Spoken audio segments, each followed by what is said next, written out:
Wendy rolled her eyes and said, "My baby would spend tens of thousands of dollars on a meal he treats me to. The reason why he gave you $5,000 is that a poor loser like you is only worth this much. My babe can easily come up with tens of millions of dollars, but does he ever need to give so much to you?" What she said seemed to please Xavier to a great extent. Xavier walked a few steps toward me, stretched out his hand, patted my face, and said smugly, "Do you think you are awesome just because you are highly educated? I'm telling you, no matter how capable you are, you'll still be a mediocre employee after you graduate. A meal I have is worth the money your whole family struggles to earn for an entire year." I shook off Xavier's hand and resisted the urge to hit him as I said, "Then you two must stick together and never break up." Wendy touched her flat belly and said, "Of course we won't. I already have Chavi's child. We are solid. How can we break up?" After she said this, Xavier burst out laughing and said to me, "Ha ha ha, are you envious? One said you only touched her hand at most. How could you know how intimate one and I are? You'll never know in your life how passionate one is." Wendy was not angry at his words. Instead, she looked at me with disdain and said,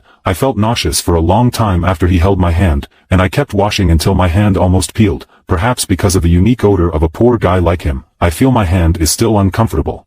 With that, she wrapped her arm around Xavier and directly left without even a glance at me. Staring after the two of them as they left, I didn't stop them or expose Xavier. I was just a little curious to see whether Wendy would regret it enough to commit suicide if she knew I, instead of Xavier, was the son of the richest man in Horsen.